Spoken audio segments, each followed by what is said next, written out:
On the morning of June 4th, 1942, in the flag plot of the aircraft carrier Yorktown, 320 miles northeast of Midway Atoll, one man read a contact report and made the most consequential command decision of the Pacific War. His name was Frank Jack Fletcher. He was a vice admiral. He was the senior flag officer afloat. And the message he sent at 0607 that morning, proceed southwesterly and attack enemy carriers as soon as definitely located, is the message that won the Battle of Midway. He sent it to Raymond Spruance. Spruance launched the strike. American dive bombers found the Japanese fleet. By 11 that morning, 3 of the 4 enemy carriers were burning. Fletcher's reserve strike, held back over the objections of his own staff, killed the 4th that afternoon. And then Yorktown was hit. 3 bombs at 12:20, 2 torpedoes at 14:42. At 1800 hours that evening, with the battle already won, Fletcher transferred tactical command to Spruance from the deck of the cruiser Astoria. The next morning, Frank Jack Fletcher had won the Battle of Midway. By 1950, the United States Navy had decided he had not. They gave the credit to Spruance. They gave Spruance a destroyer class. They gave Spruance the auditorium at the Naval War College and a bronze bust in the lobby. They gave Fletcher the Aleutians. Then they gave him silence. Welcome to Flagship Command World War II, where command, ego, and the sea collide. And every flag officer's story ends with a verdict history already delivered. To understand what happened to Frank Jack Fletcher, you have to understand the war the United States Navy was fighting against itself in 1942. The Pacific Fleet that morning at Midway was not one navy. It was 3 navies pretending to be one. The first was the Surface Navy, the Black Shoe Navy, the line officers who had grown up on battleships and cruisers and destroyers, who believed, correctly until December 7th, 1941, that the heavy gun was the queen of battle. The second was the Aviation Navy, the Brown Shoe Navy, the carrier pilots and their patrons, men like John Towers and Mark Mitcher and Aubrey Fitch and Bill Halsey, who had spent 20 years arguing that the airplane was the future and watching the Surface Navy ignore them. The third was the Submarine Navy, smaller, quieter, hidden in the deep, with its own promotion paths and its own enemies in Washington. These 3 navies fought each other for budget, for command billets, for promotion, and most of all for credit. The losers in this fight were not just unlucky officers. They were systematically erased. Frank Jack Fletcher was a black shoe. He had graduated from the Naval Academy in 1906. He had earned the Medal of Honor at Veracruz in 1914, leading a landing party under fire to evacuate refugees. He had commanded destroyers in the First World War and won the Navy Cross. He had spent 25 years in surface command. He was not a pilot. He had never qualified on carriers. And in December 1941, the United States Navy gave him a carrier task force. That decision was made by Admiral Husband Kimmel, commander of the Pacific Fleet, days before Pearl Harbor. Kimmel needed flag officers to command the carriers that were now, suddenly, the only capital ships America had left in the Pacific. He picked Fletcher because Fletcher was tough, decisive, and had Kimmel's confidence. Within weeks, Kimmel was relieved. Fletcher was not. He stayed on the flag bridge, and every aviator in the Pacific Fleet knew that a black shoe was sitting in a chair they believed was theirs by right. The man at the top of the institutional pyramid was Admiral Ernest Joseph King, Commander-in-Chief of the United States Fleet, Chief of Naval Operations, the most powerful uniformed officer in American history. King was a brown shoe. He had earned his wings at age 48, late in life, specifically to command carriers. He despised most of the surface navy. He despised most human beings, frankly. His own daughter said her father was the most even-tempered man in the Navy because he was always in a rage. King wanted aviators commanding carriers. He did not want Frank Jack Fletcher commanding anything. Over the next 20 minutes, I will show you how Fletcher won the Battle of Midway from the flag plot of Yorktown, why the United States Navy spent 50 years pretending he had not, who specifically benefited from that lie, and what the official history is still leaving out. But first, you have to understand what the Navy looked like in the spring of 1942. In May of that year, Fletcher fought the Battle of the Coral Sea. He sank the Japanese light carrier Shoho.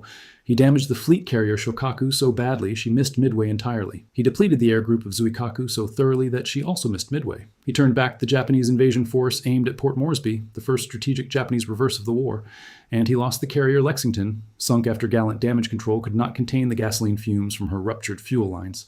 Admiral Nimitz, commanding the Pacific Fleet from Pearl Harbor, wrote to King the following week. The message was direct. Fletcher had done a fine job, exercised superior judgment, and was an excellent seagoing fighting naval officer. Nimitz recommended Fletcher for promotion to vice admiral and for the Distinguished Service Medal. King refused. He sat on the recommendation. He told Nimitz he wanted to see Fletcher's after-action report first. The report arrived. King kept sitting. The promotion did not move. Lundstrom, the historian who would later prove King wrong, found the documents. King was punishing Fletcher for losing Lexington. He was also, as Nimitz already understood, looking for a reason to relieve him. That was the institutional landscape on the morning of May 27, 1942, when Nimitz issued Operation Plan 29-42 for the defense of Midway. The plan named Fletcher senior officer afloat. It put Task Force 17, built around the carrier Yorktown, under his direct command. It put Task Force 16, built around the carriers Enterprise and Hornet, under Rear Admiral Raymond Spruance, and it specified that Fletcher would exercise tactical command of the combined striking force when the two task groups joined up at a position 325 miles northeast of Midway, called, with dry naval humor, Point Luck. Spruance was new to carriers. He was a black shoe too, a cruiser admiral, handpicked by Bill Halsey from a hospital bed at Pearl Harbor when Halsey came down with severe dermatitis and could not sail with his own task force. Halsey told Nimitz that Spruance was the man. Nimitz agreed. Spruance had never commanded an aircraft in combat. He had never launched a carrier strike. He had been Halsey's screen commander for less than 6 months. And on June 3rd, 1942, he stood on the flag bridge of Enterprise as the junior carrier task force commander in the United States Navy, taking orders from Frank Jack Fletcher. The men who would later argue that Spruance won Midway have to explain how a man who had never fought a carrier battle, who joined the operation at the last minute as a substitute, who was junior to the senior commander on station, and who was being directly supervised by that senior commander, could have somehow been in charge of a battle that was already raging by the time most accounts pretend his independent command began. They cannot explain it. They simply assert it. Watch how the assertion was built. The Japanese fleet that approached Midway in early June was the most powerful naval striking force ever assembled in the Pacific to that date. Admiral Yamamoto Isoroku commanded it from the battleship Yamato, far to the rear. The 1st Air Fleet, the Kido Butai, 4 fleet carriers under Vice Admiral Nagumo Chuichi, formed the spearhead. Akagi, Kaga, Soryu, Hiryu, the 4 carriers that had attacked Pearl Harbor 6 months earlier. They were now sailing east into the trap that American codebreakers had spent 4 months building. The trap had been laid by Commander Joseph Rochefort and the men of Station Hypo at Pearl Harbor. They had broken enough of the Japanese fleet code to know the date, the location, and the order of battle. Nimitz believed them. King and Washington did not, until the last possible moment. The Japanese sailed east, believing the American carriers were 1,000 miles away in the South Pacific. The American carriers were waiting at Point Luck, 325 miles northeast of Midway, in a position the Japanese would never expect because the Japanese did not know their code had been broken. Frank Jack Fletcher commanded that ambush.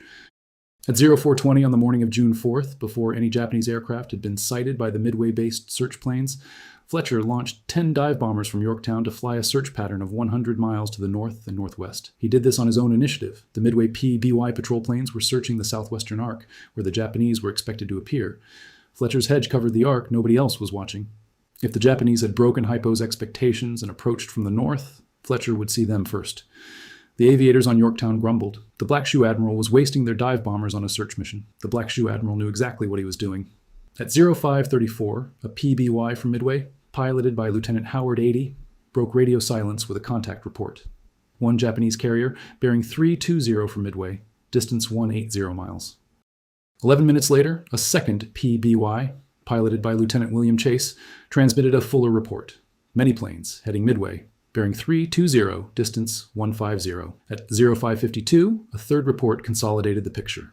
2 carriers and battleships, bearing 320 from Midway, distance 180, course 135, speed 25 knots. That report reached Yorktown's flag plot at 0603.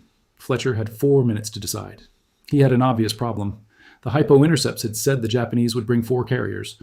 Only 2 had been reported. Where were the other 2? If Fletcher launched everything he had at the 2 reported carriers, he would have nothing left to throw at the other 2 when they appeared.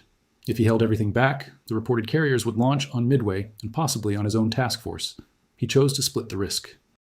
He would order Task Force 16, Spruance's 2 carriers, to launch their strikes against the reported targets. He would hold back his own air group on Yorktown as the reserve, ready to be thrown against the Japanese carriers that had not yet been spotted. At 0607, Fletcher signaled Spruance. Proceed southwesterly and attack enemy carriers as soon as definitely located. 6 words, transmitted by short-range tactical radio from one flag plot to another, that decided the Pacific War. Spruance acknowledged. Spruance turned Task Force 16 southwest.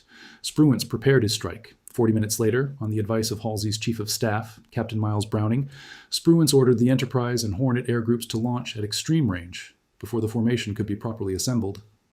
That decision, the early launch, the piecemeal arrival over the target, the loss of cohesion that would cost the lives of every man in Torpedo 8, that decision was Browning's, accepted by Spruance, executed under Fletcher's order. Without the order at 0607, no strike launches at all. 300 miles to the southwest, Vice Admiral Nagumo did not yet know he was being hunted. His own search plane, launched from the cruiser Tone, was running 30 minutes late because of a catapult malfunction. When it finally found Spruance's task force at 0728, the report it sent was incomplete. 10 ships, bearing east, course 150, speed 20 knots, no carrier identified. Nagumo had to make his own choice. He had aircraft armed with bombs ready to launch a second strike on Midway. To rearm them with torpedoes for ships, he would have to break down each plane on the hangar deck. He chose to rearm. The Japanese hangars filled with armed bombs, fueled aircraft, and the gasoline lines that would, in 3 hours, become a crematorium. At 10:20 in the morning, in a 5-minute window that has become legend in naval aviation, 3 squadrons of American Dauntless dive bombers found the Japanese task force unprotected. The fighter cover, drawn down to wave height by the gallant suicidal attacks of Torpedo 8, Torpedo 6, and Torpedo 3, was nowhere near the altitude they needed to be. Lieutenant Commander Wade McCluskey, leading Enterprise's air group, hit Akagi and Kaga.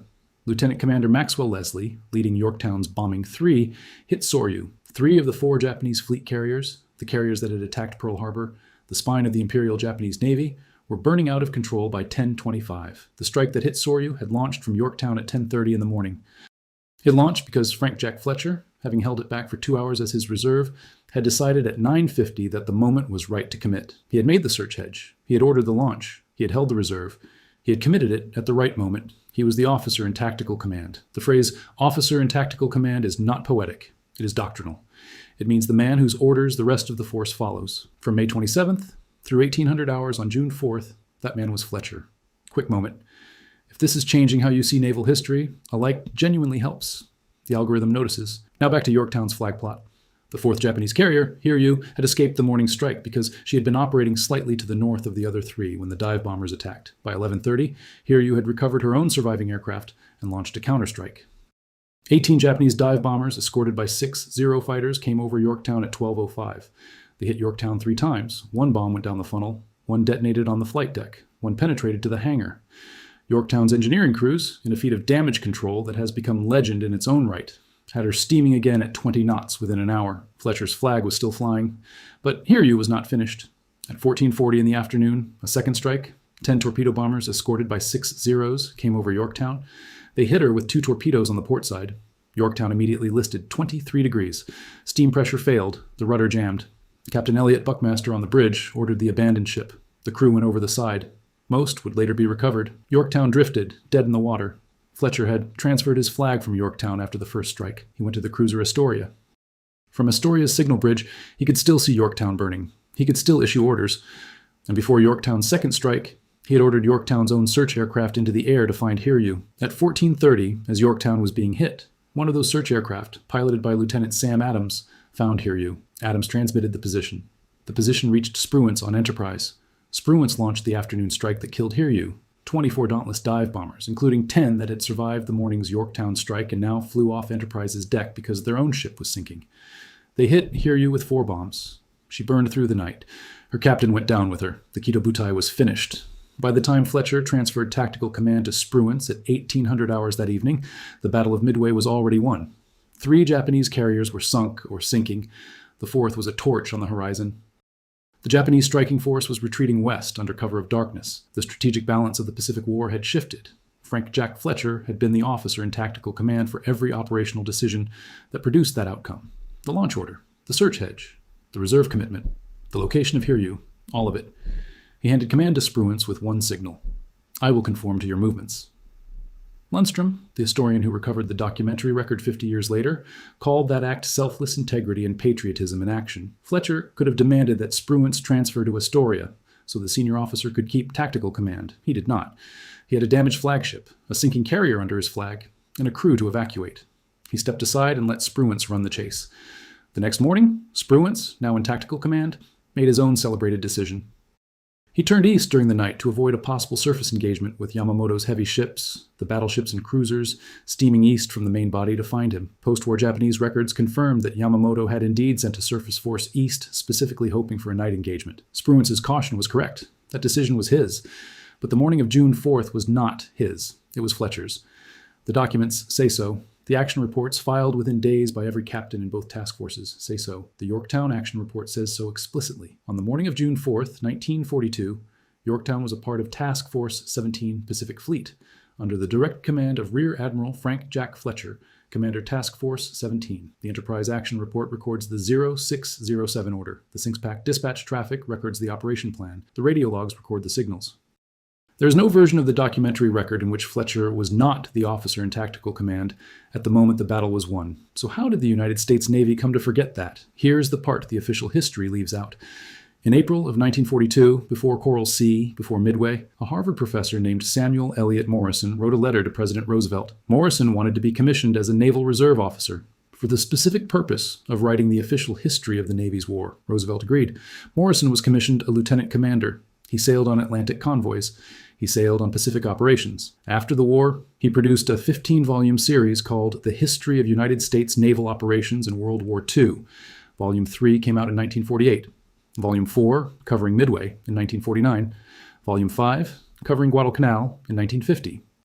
These 3 volumes, in plain blue cloth on the shelves of every naval library in the world, became the official Navy account of the early Pacific War. They were the version a generation of historians would copy. They were the version Walter Lord drew on for incredible victory in 1967.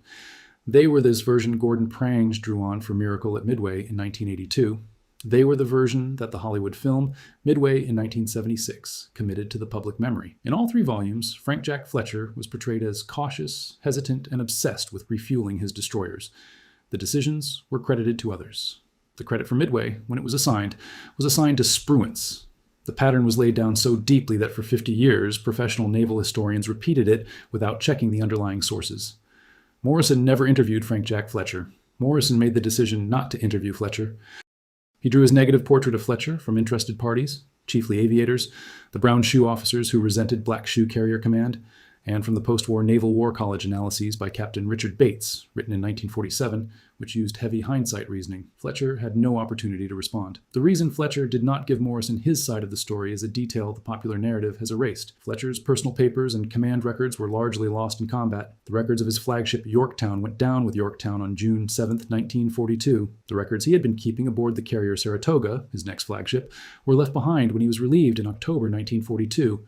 And most of those went down when Saratoga was torpedoed by the Japanese submarine Fartbird 2-6 2 months earlier. Without his contemporary documents, Fletcher told historians directly, he would not reconstruct the events from memory. He was afraid he would misspeak. He was a man, his contemporaries said, of selfless integrity. He believed the documents would speak for themselves. They did. But Morison did not read them. He read the aviators' versions and the hindsight studies. The result was a portrait of Fletcher that was wrong in every important particular, and a portrait of Spruance that elevated him to the sole architect of victory. The institutional motive for this distortion was not subtle. It was, in fact, sitting at the top of the United States Navy. Admiral Ernest Joseph King controlled the narrative of the wartime Navy through his position as Commander-in-Chief, United States Fleet, and Chief of Naval Operations. He controlled the combat narratives program he had directed in February 1942. He controlled promotions. He controlled billet assignments. He controlled which officers were available for press attention. King did not want Fletcher rehabilitated. King wanted Fletcher removed. In August 1942, 2 months after Midway, Fletcher commanded the carrier covering force for the invasion of Guadalcanal. On August 24th, he fought the Battle of the Eastern Solomons. He sank the Japanese light carrier Ryujo. He damaged Enterprise, but kept her afloat. He turned back the Japanese reinforcement convoy. By any reasonable measure, it was a tactical success.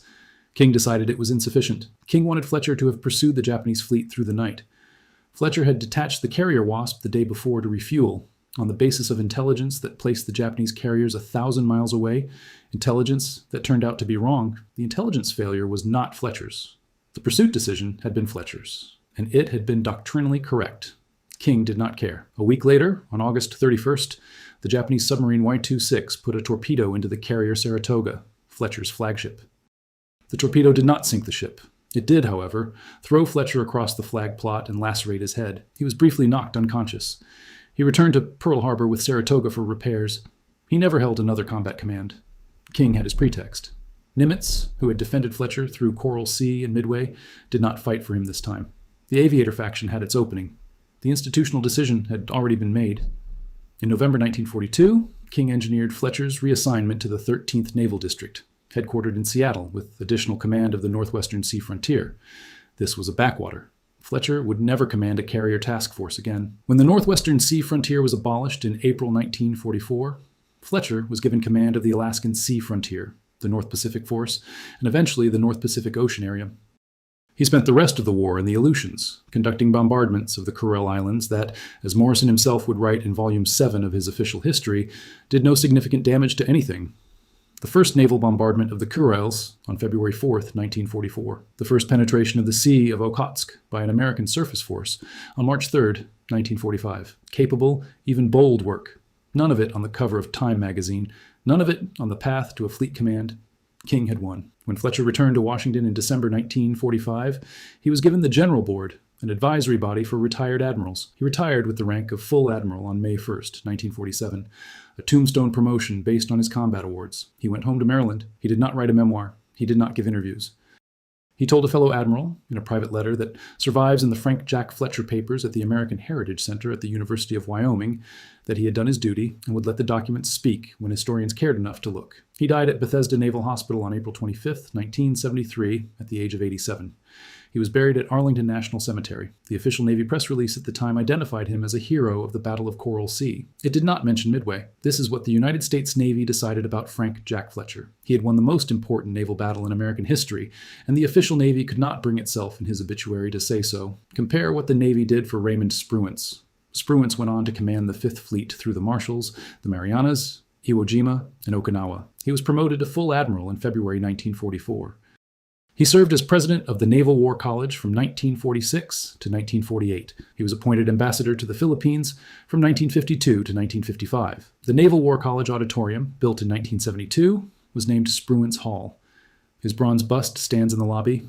The lead ship of the Spruance-class destroyer, USS Spruance, hull number DD-963, was commissioned in 1975. 31 Spruance-class destroyers entered service over the next 20 years. A second USS Spruance, hull number DDG-111, was commissioned in 2011. Spruance's biography, The Quiet Warrior, by Thomas Buell, published in 1974, won the Mahan Award for Naval Literature. A second full biography by Andrew Blackley, called Wielding the Trident, was published in 2025. The Navy named one ship after Frank Jack Fletcher. It was a destroyer, hull number DD-992.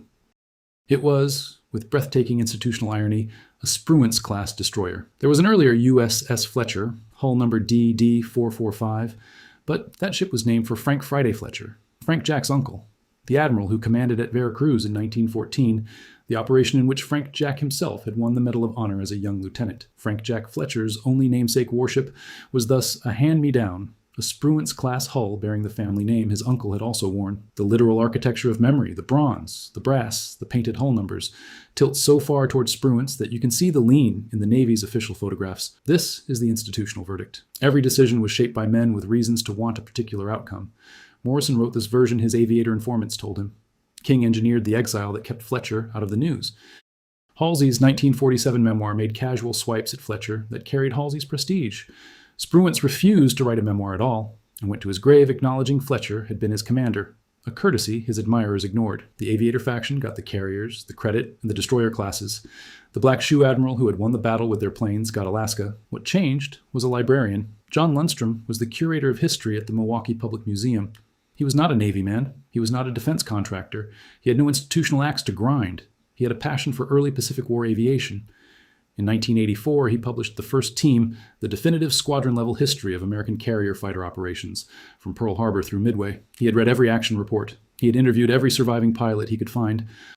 He had built up, from the squadron level, a picture of those battles that the official histories had missed. And the picture, the granular tactical truth, did not match what Morison had written. In 1992, Lundstrom published a two-part article in the United States Naval Institute's Naval History magazine. The title was direct: Frank Jack Fletcher got a bum rap. Part 1, Part 2. He listed the charges Morison had leveled: excessive caution at Wake Island in December 1941, excessive caution at Coral Sea, refueling obsession at Midway, withdrawal at Savo Island during the Guadalcanal campaign. He demolished each one with primary documents. The Wake Island charge had become a kind of original sin in the standard narrative. Fletcher, the story went, had wasted time refueling his destroyers while the Wake Island Marines were overrun. Lundstrom went to the dispatch traffic.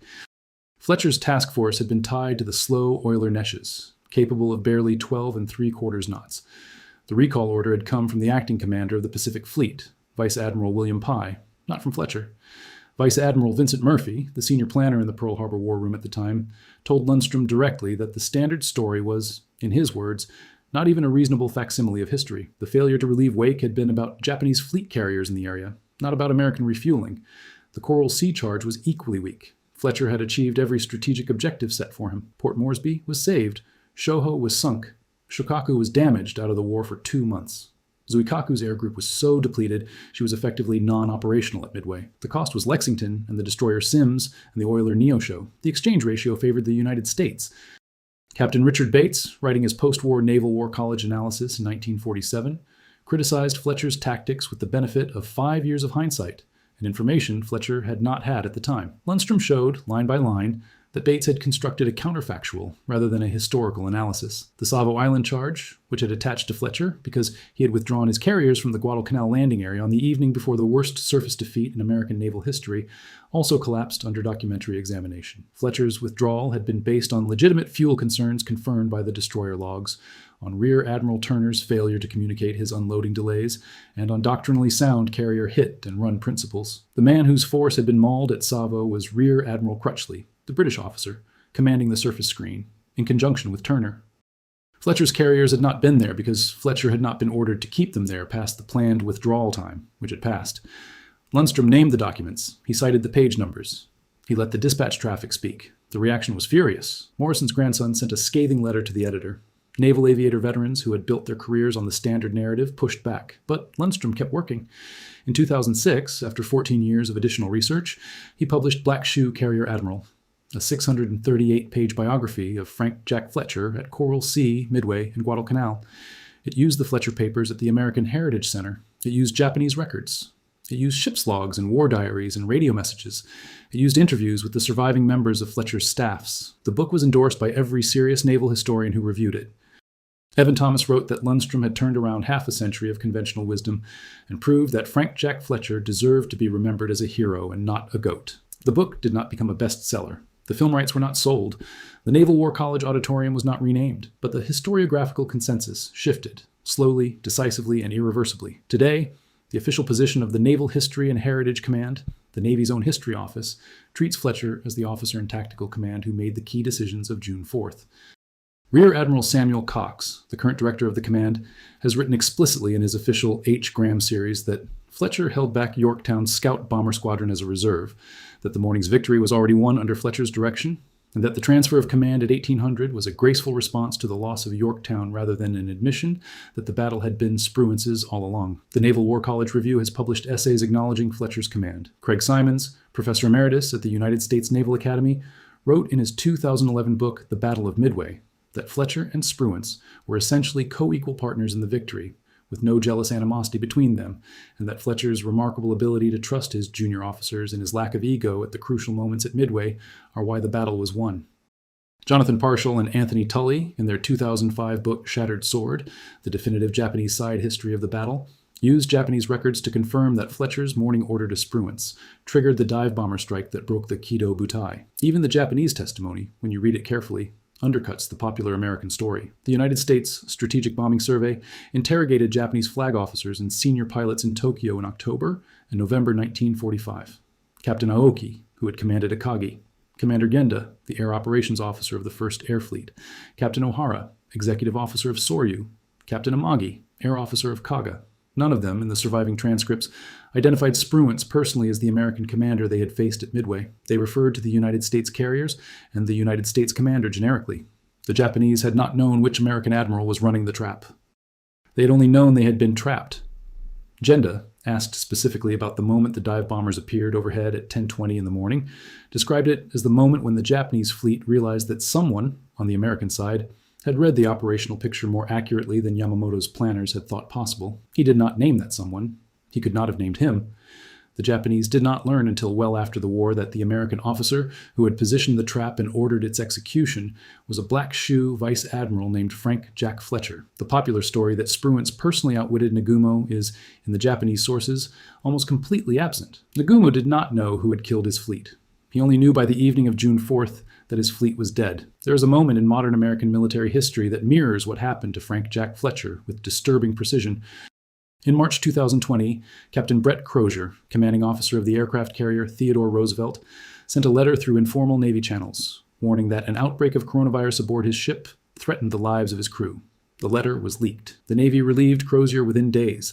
The acting Secretary of the Navy, Thomas Maudley, flew to Guam to address the Roosevelt's crew personally, and to denounce Crozier as either too naive or too stupid to be in command. Crozier's own crew gave him a standing ovation as he walked off the ship. The American public agreed with the crew. The Navy retreated. Maudley resigned. A subsequent investigation found that Crozier had handled the situation reasonably under impossible conditions. He was offered a different command. He took early retirement instead. The pattern is the same. An officer is right. The institution needs someone to take the fall for an unhappy outcome. The institution falls on him because falling on the institution itself is unthinkable. The official story is constructed by men who have reasons to want a particular hero and a particular goat. The documents will eventually surface. By then, the careers will be over and the credit will be permanently misallocated. Look further back, and the pattern is everywhere. Husband Kimmel was relieved within weeks of Pearl Harbor and spent the rest of his life trying to clear his name. Robert Gormley was relieved during the worst week of Guadalcanal and replaced by Halsey, who arrived to find a campaign Gormley had built from nothing and inherited the credit for finishing it. Tommy Hart, commander of the Asiatic Fleet, was relieved in the disastrous winter of 1942 and never given another command, despite having performed creditably with the broken force he was handed. The Navy's relationship with its own commanders in the moments when the institution most needs a story is to find the senior officer closest to the bad outcome and convert him into the explanation. The truth of his decisions is, in those moments, not the point. The point is the story. Sound familiar? It should. The pattern is older than Midway. It is older than the United States Navy. It is the pattern by which every institution chooses what it will remember about itself, and the choice is always shaped more by the institution's needs than by the documentary record. The Navy needed a clean hero for Midway. Fletcher came with 2 carriers lost on his watch, an ongoing feud with the most powerful admiral in Washington, and the wrong shoes. Spruance came with no losses, a clean record, and the right institutional patrons. The Navy chose Spruance. The choice was rational from the Navy's perspective. It was also wrong. It is the wrongness, not the rationality, that the historical record finally exposes. This is not about Frank Jack Fletcher. This is about a system that converts truth into convenience and convenience into history. It is about an institution that, when faced with a complex outcome and a politically difficult senior commander, will always construct the simpler narrative. The man who won the battle becomes a footnote. The man who took over after the battle was won becomes the legend. The bronze busts go up in the lobby, the destroyer classes are launched, the auditorium gets the name, and the man who made the actual decision sits in a small house in Maryland, declining to write his memoir because his records went down with his ship, and waits for a librarian in Milwaukee to find him. Frank Jack Fletcher waited a long time. He did not live to see the rehabilitation. He died in 1973. Lundstrom's articles were published in 1992. Lundstrom's biography came out in 2006. The Naval History and Heritage Command's revised position was issued by Rear Admiral Cox in 2017. 34 years after Fletcher's death, the official Navy finally said what the documents had said all along. The bronze did not move. The auditorium kept its name. The destroyer class was retired without anyone proposing to rename anything. The Spruance Hall lobby still has the Spruance bust. The Naval War College curriculum still teaches the battle through Spruance's lens, with Fletcher as a contextual figure. The popular memory is unchanged. The Hollywood films, both the 1976 version and the 2019 version, give Spruance the arc and Fletcher the supporting role. The literal architecture of memory is harder to move than the historiographical record. By the time the historians get there, the bronze has already been cast. The lesson, if there is a lesson, is that institutions are not in the business of being fair. They are in the business of being institutions. They will produce the narrative that protects their own coherence. They will erase the inconvenient officers and elevate the convenient ones. And the only check on this process is the documentary record itself, plus the stubborn researcher willing to read it. There's always exactly one of those. There is never more than one. If you find this man, the way Lundstrom found Fletcher, the documents will speak. But the bronze will not move. The verdict, once delivered by an institution, persists with a force that ordinary truth cannot overcome. The truth becomes a footnote. The institution keeps the cover. This is what Frank Jack Fletcher's story tells you about the United States Navy. Not that it was unfair to him personally, though it was. Not that the aviators won the inter-service fight, though they did. The deeper lesson is that the official history of any institution is always written, in the first instance, by the men who run it, and those men have reasons. The reasons may be petty. The reasons may be ideological. The reasons may be merely the convenience of a clean narrative for the recruiting brochures. Whatever the reasons, the official history will reflect them. The truth will have to wait. Fletcher waited. He waited 50 years. He waited until a museum curator with no skin in the game read the action reports, the dispatch traffic, the squadron logs, the radio messages, the after-action assessments, the Japanese sources, and decided that the documents told a different story than the official history. The documents always told that story. Nobody had bothered to read them. The sea does not forgive. Neither does the Navy. And neither does history. If this changed how you see American naval history, subscribe. I cover the admirals your history teacher skipped, and I'll show you why the Navy wanted it that way.